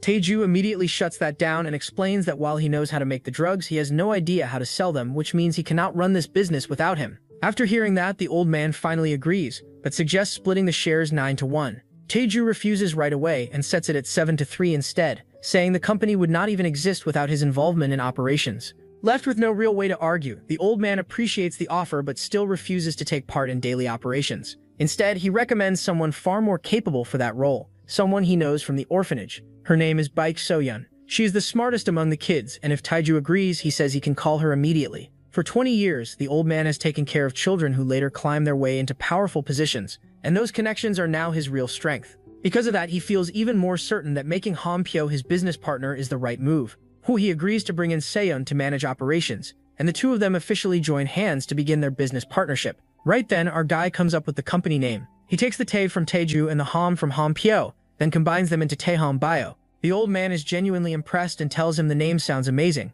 He also mentions that he has already called in some awakeners and adapters from their orphanage. Since that bastard Hunsok is the type to solve things with brute force, he brings them in to act as bodyguards for Taeju. But Taeju says he is fine and tells him to have them protect the orphanage instead. That answer leaves the old man wondering why he is acting this confident. There is no crest on his face, so he is clearly not an awakener. At best, he should be an adapter, so maybe all this confidence is coming from being raised in a military family. The old man has no idea he is standing next to a complete jackpot. He keeps staring at him so hard that Taeju notices and asks if he still does not trust him at this point. The old man quickly denies it and says that if he cannot trust him, then who else could he trust?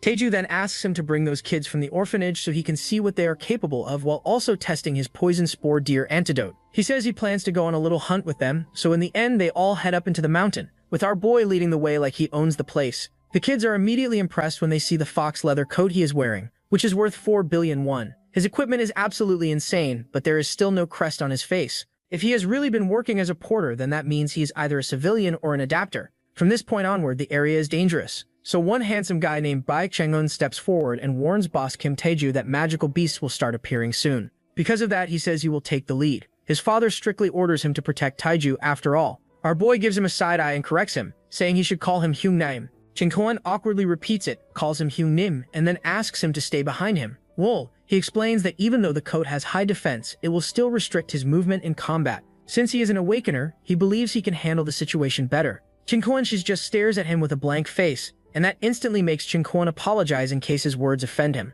Jin Kwon says he is used to it, and understands that the guy is only worried because he is an awakener. Still, he says they can talk about all that in more detail after dealing with what is coming first. Then, as he slips his hand into his coat and pulls it back out, Chang Hun suddenly notices a group of storm weasels rushing straight at them.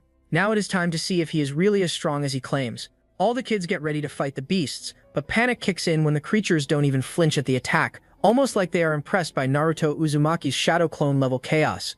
Meanwhile, they completely miss the fact that they have a walking cheat code standing right beside them. Taeju calmly pulls out nails from his coat and sends them flying, pouring down on the beasts like a black cascading waterfall. Chang Hun's jaw drops on the spot. These monsters always move in packs, and someone at user rank like him could not even scratch them before, yet now they all get wiped out by a single man. Even after pulling off that clean wipe, Taeju does not look happy at all. He did not even get the chance to draw his dagger, the one he usually uses and retrieves afterward. He avoids going all out since hurting those kids would have made things messy with Hongpyo. Instead, he had to rely on his torrential pear blossom spikes and iron pellets, and now those are gone for good. Moments like this make him crave the 7th stage of the poison spirit art even more. Cheng Yaohen snaps him out of his thoughts and asks something that has been bugging him. He heard that masters can hide their face crests, so he wonders if Taiju might secretly be a master. Taiju shuts that down immediately, saying he is definitely not an awakener, and whatever he is, he will be taking the lead from here. Cheng Yaohen stays confused, but Taiju is already moving ahead like the conversation never happened.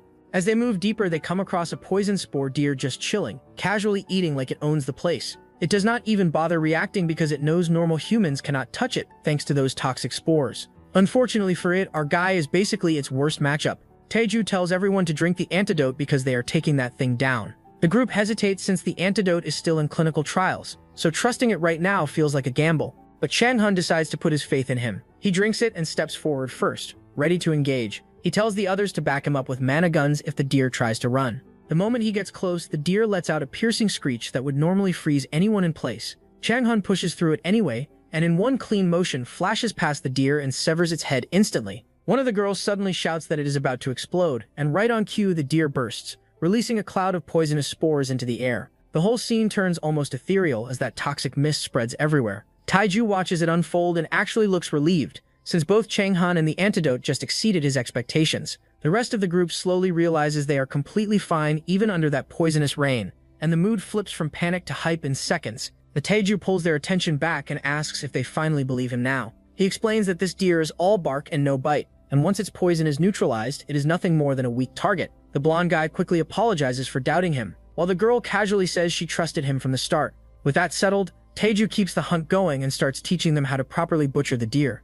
He makes it clear that once this antidote hits the market, this species is basically finished. The scene then shifts to the Marina Company, where Bak's daughter Sehyun is working as a manager in the strategic planning department. Her director, an old man with an awkward grin like he just got a fresh set of artificial teeth, walks up to her and starts asking questions. He brings up Bak's orphanage and mentions Hompyo being the director, which immediately puts her on edge. She cautiously confirms that Bake is her father, wondering why he is digging into her background. His same creepy grin stays on his face as he tells her to drop all the projects she is currently handling. Instead, he wants her to head down to Giri City and take care of a small task. The way he says it makes it obvious that there is nothing small about it, and whatever he is planning, it is definitely not clean.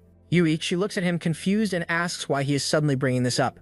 He casually pulls out a newspaper and shows her the headline about Taihong Bio securing a military contract and developing a new antidote. That is when his real intentions come out. He tells her straight up that she needs to go to Guri and secure the manufacturing formula of that antidote. He reminds her that he serves the company's boss, and if she follows his lead, things could change in her favor too. Right then, her phone rings and it is her father. She asks for permission from the half-bald guy before picking up the call. They speak quietly for a moment and she ends it with a small smile. The bald guy immediately asks if she has made her decision. She says yes without hesitation, then throws her ID card right at him like she has been waiting for this moment. She announces that she is quitting this garbage company on the spot. She has already been annoyed by how he looks down on people despite being so short, but asking her to betray her own father is where she draws the line. As she walks away without looking back, the little man is left fuming, throwing a full tantrum and calling her crazy while practically stomping in place. Meanwhile, the other kids are at Taeju's new building, sorting everything out. After a long day of work, he thanks them for their effort and tells them to head back since he will handle the rest. Changhan is still going on about security, but Taiju cuts him off and asks if he really thinks he still needs it.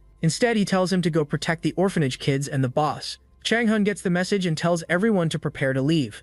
Deep down, Taiju believes the orphanage should be safe since anyone touching it would have to deal with the public's outrage. But at the same time, he knows there are crazy people out there who would go that far. That is exactly why he needs people like these orphanage kids around. Now that the company is starting to take shape and they are bringing in people to prepare the antidote ingredients, things are moving forward. He only wanted to live a simple life and make some money, but somehow everything keeps twisting into something much bigger than he expected. There is nothing wrong with earning good money, especially since it got him this place. After a long day of work, he comes back to his spacious apartment and drops onto his comfortable bed. Except this time, there is no girl by his side. He lies there for a moment, thinking about how he was supposed to be dead as a mana rejecter. Instead, he is here, alive and stronger than ever, all because his stepmother pushed him to his death, only for him to come back with this insane power. But power like that never comes alone. It always drags trouble with it.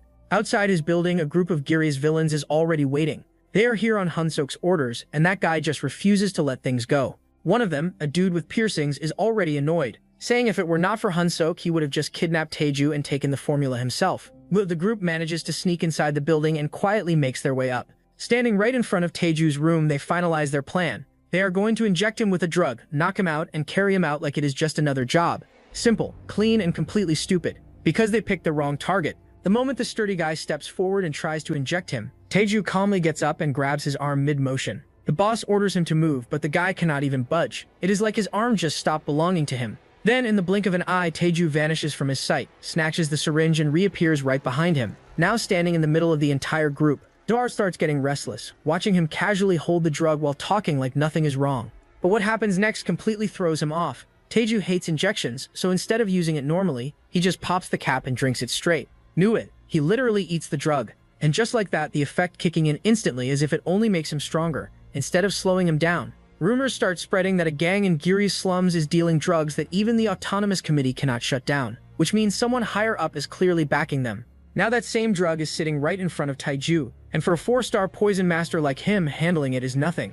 On top of that, he starts extracting the poison straight from the bodies of the gang members, and one by one they collapse the moment it is pulled out. Now only the boss is left. Taeju looks straight at him and asks who is behind all of this. The guy is clearly terrified, but even then he refuses to say the mastermind's name. So Taeju does not waste time. He pulls the poison out of his body too, leaving him completely motionless like a puppet with its strings cut. The next morning, Jung-hak is seen in his car with his assistant. They have already received information from Taeju that a drug gang broke into his building and tried to kidnap him. The assistant reports that they have identified the mastermind as the closed-eye guy, and even secured evidence. Now, the vigilante group has the perfect chance to detain him and prove their credibility. Yugi just looks disappointed. In his eyes, if the closed-eye guy was going to make a move like this, he should have at least succeeded. He does not see Taeju as a real threat yet, since he is still a newcomer. But Hampyo is a different story, someone too respected to ignore. The fastest move right now would be to detain the closed-eye guy and force him into a settlement. But knowing him, that sly bastard is not going to fold easily. They finally arrive at Taeju's place, where the captured guys are tied up. Instead of staying quiet, those idiots are already losing it, acting wild because they are not getting their fix. Straight-up drug addicts losing control. Hampyo steps forward to greet the handsome man, but he walks right past him like he is invisible. Without even stopping, he pulls out his sword and moves to behead the gang boss, calmly declaring that by the authority granted to him by His Majesty, he will carry out the execution. Nobody even knows who gave him that kind of order, but he clearly is not here to talk. Right before the blade can fall, Taeju steps in and throws a hidden weapon that blocks the strike mid-motion. The clash stops everything cold. Taeju then pulls out a video as proper evidence, clearly showing that the closed-eye guy is the real mastermind. He questions why he is trying to kill the boss when the truth is already exposed. At that moment, he realizes something important. Jung-hak already knows everything. Jung-hak's expression hardens, and he looks straight at him, asking who he is. Taeju calmly introduces himself, mentioning that he is the same porter they met before and also the one who developed the antidote. As the tension rises, purple electric sparks begin leaking from Jung-hak's body, like he is about to transform at any second. He makes it clear that in Guri, his word is law. He gives Taeju one final offer: cut off the heads of these 4 and walk away like nothing happened. But Taeju does not even hesitate and refuses immediately. In the next second, Jung-hak dashes forward with his sword. Taeju reacts instantly, throwing out his hidden knives to counter. That is when Jung-hak connects the dots and realizes that Taeju is the one who captured all those drug addicts. He even admits that it is impressive. Taeju managed to leave a scratch on his hand, but interfering with a master twice is a crime punishable by death. Taeju does not back down. He fires off another wave of knives, but Jung-hak cuts through them without any trouble. The tension builds as both of them prepare for another clash, the fight about to explode into the next round.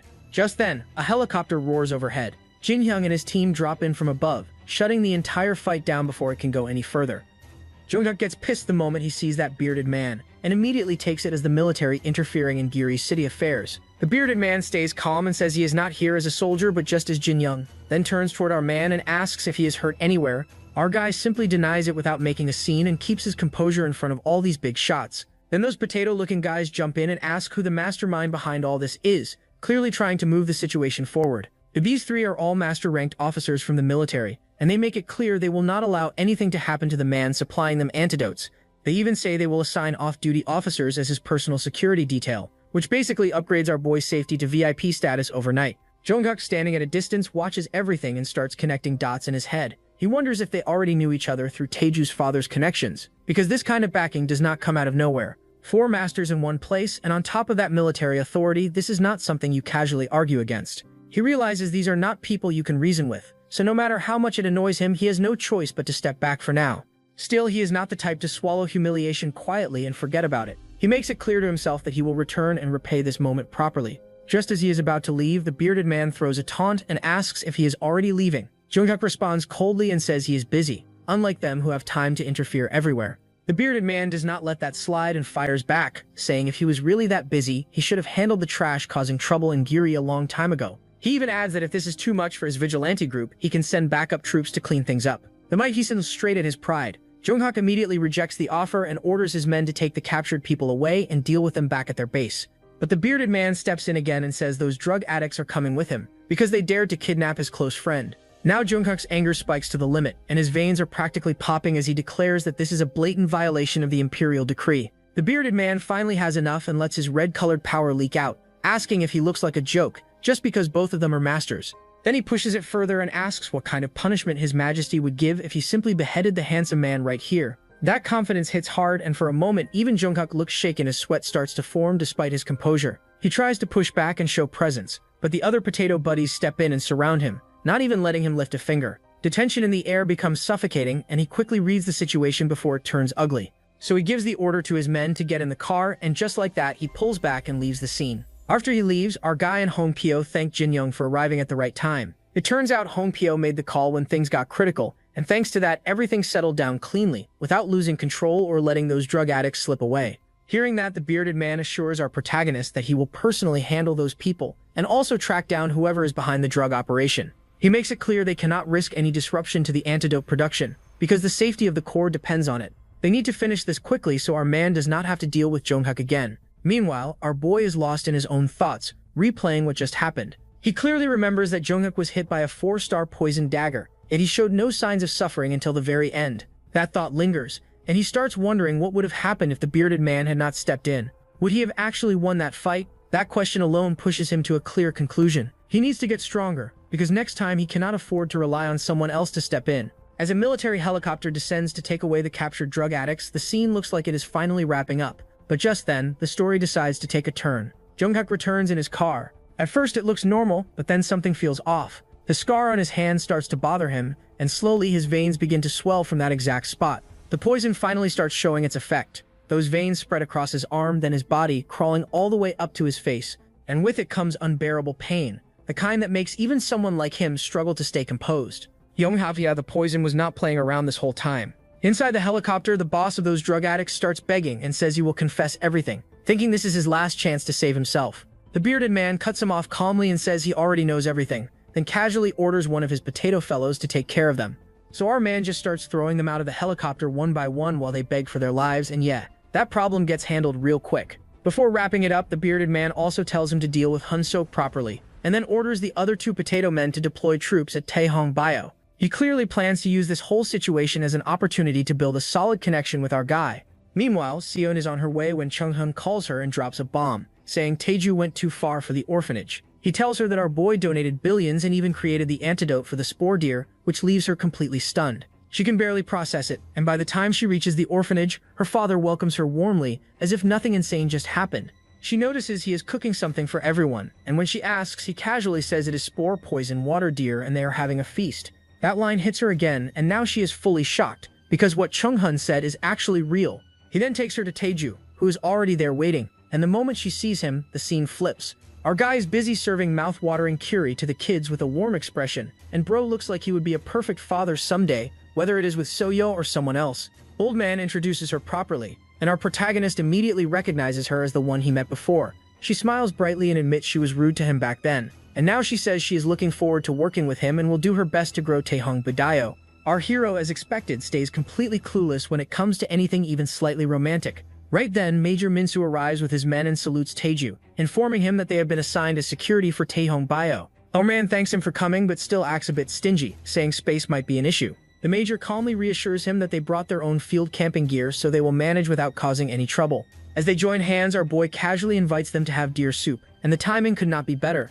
The Major immediately gives the command and his men start unpacking and getting ready to eat as if this is part of the mission briefing. Watching everyone move around, working together and filling the place with life, Tapju realizes he is not alone anymore. At the Autonomous Committee, Hunsok is finally captured and charged for all his crimes, and the fall is as ugly as expected. He admits everything with a stiff, constipated face and walks out without any dignity left. Still, he is furious on the inside because he could not contact the drug addict group that was supposed to cover his tracks, And on top of that, Taiju is still alive. With no immediate moves left, he decides to go off the grid for a while and wait until things cool down before making a comeback, or at least that is what he thinks. While driving alone through a dark and quiet road, something strange. He notices someone following him on a motorbike, and the presence does not feel random at all. The biker pulls up close, smashes through the window without warning, and injures him before he can even react. In that chaotic moment, Hunshok loses control of the car, and it swerves straight toward the edge of a lake. The impact throws everything off balance, and he is pushed out of the car into the water while the vehicle goes down its own path. The biker watches the whole scene calmly, making sure everything plays out as planned. After confirming it, he reports back to his mastermind that the mission is complete. Just like that, one more piece of evil gets removed from the board for good. Jonghak is taken to the hospital, and our handsome is writhing in pain as if his whole body is rebelling against him. His fellows rush in with a top-grade elixir, a golden sphere refined and flamed by Miraneh Pharmaceutical, and Handsome forces it into his mouth, without wasting a second. The reaction starts inside his body, spreading warmth that makes him feel a bit better for a moment. But then something far worse hits his chest, and the pain spikes so suddenly that his eyes turn red while blood spills out of his mouth, leaving him completely motionless. In that state, he can only curse Taiju with everything he has left. Well, Taiju, our boy really did something crazy this time, because affecting a master-ranked person like this is not normal at all.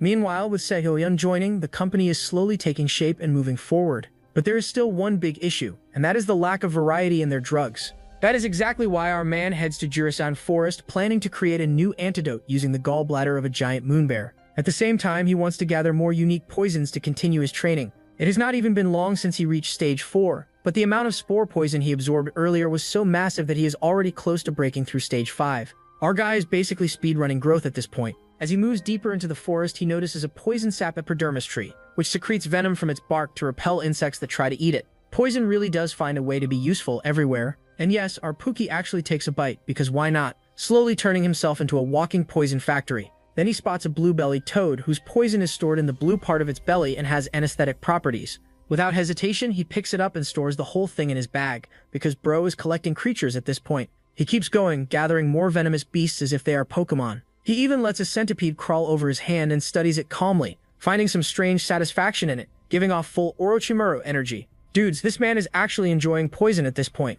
While he is busy playing with his venom collection, the giant moon bear he came for finally shows up. It appears sooner than expected, almost as if it came to challenge him directly. Our hero tests it immediately by throwing his knives. The bear reacts instantly, blocks the attack, and lets out a roar so heavy it feels like the ground itself is shaking. Taiju uses Gale Step and appears behind the bear in an instant, then throws his knives without giving it time to react. The blades pierce into its back, but it barely reacts, and the bear straightens up like nothing happened, making the knives drop to the ground. Our guy keeps pushing and starts using his stronger moves, throwing out Bloodseal, Poison Palm, and Phantom Mirage steps to break through its defense. Every attempt fails, and that alone proves this beast is way too strong for someone at the 4th stage. That means one thing: he needs more power right now. Without wasting time, our man pulls out the toad he captured earlier and crushes it straight into his mouth while it is still alive. The poison spreads instantly, and he feels it surge through his body, pushing his limits to the edge. His energy spikes hard, and just like that, our boy breaks through to the 5th stage of the poison art. Now things are different. With his new power, he summons blood butterflies, a technique only available after reaching the 5th stage. These butterflies are completely under his control, and he can freely change their trajectory mid-air. He sends them straight toward the bear's eyes, and this time the attack lands perfectly. The butterflies tear through its weak point, and the beast finally collapses as the damage builds up and bleeds it out. With that, our protagonist completes 2 goals at once, gaining both power and the material he came for. He walks up to the fallen bear and carefully extracts its gallbladder, which is overflowing with poison chi. To avoid damaging it, he wraps it with his own chi and secures it properly. Now our boy heads back with his prize, ready to turn this into another powerful elixir. Let's see what this mad scientist cooks up next.